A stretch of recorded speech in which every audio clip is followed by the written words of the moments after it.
જૂનાગઢ કોંગ્રેસમાં જોરદાર બબાલ થઈ। કોંગ્રેસના કાર્યકર અને પ્રદેશ ઉપાધ્યક્ષ વચ્ચે બબાલ થઈ। કોંગ્રેસ કાર્યાલયમાં જ થઈ ઉગ્ર બોલાચાલી। કાર્યકર પંકજ ભરડા અને હીરા જોટવા વચ્ચે ઉગ્ર બોલાચાલી થઈ। જિલ્લા પ્રમુખ અમિત પટેલની હાજરીમાં જ આ બબાલ થઈ। આપના આગેવાન કોંગ્રેસમાં જોડાય તે પહેલા જ બબાલ થઈ। શહેર પ્રમુખ મનોજ જોશીએ મામલો થાળે પાડ્યો।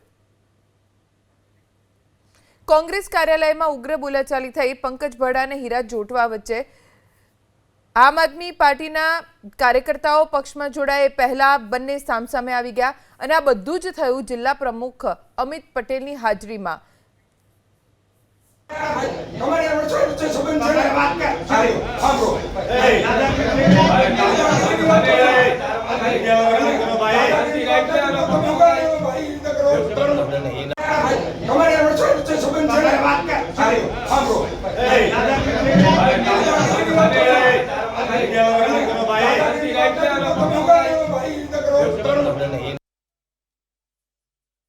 પંકજ ભરડા અને હીરા જોટવા સામસામે આવી ગયા। બંને એકબીજાને ઘણું ખરું ખોટું સંભળાવ્યું।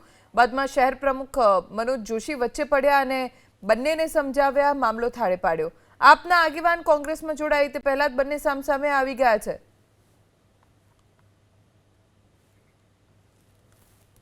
કોંગ્રેસના કાર્યકર અને પ્રદેશ ઉપાધ્યક્ષ વચ્ચે આ હદની બબાલ જોઈને આસપાસ જે કાર્યકર્તાઓ અને નેતાઓ ઊભા હતા તેઓ પણ થોડા સમય માટે તો તમાશો જ જોતા રહ્યા। બાદમાં શહેર પ્રમુખ વચ્ચે પડ્યા અને તેમણે બંનેને સમજાવ્યા, તેની અસર પક્ષ ઉપર પડશે, ચૂંટણી ઉપર પડશે તેવી વાત કરી અને ત્યારબાદ બંને શાંત પડ્યા। જો કે બંને વચ્ચે કયા કારણોસર બબાલ થઈ તેની કોઈ સ્પષ્ટ જાણકારી પ્રાપ્ત નથી થઈ।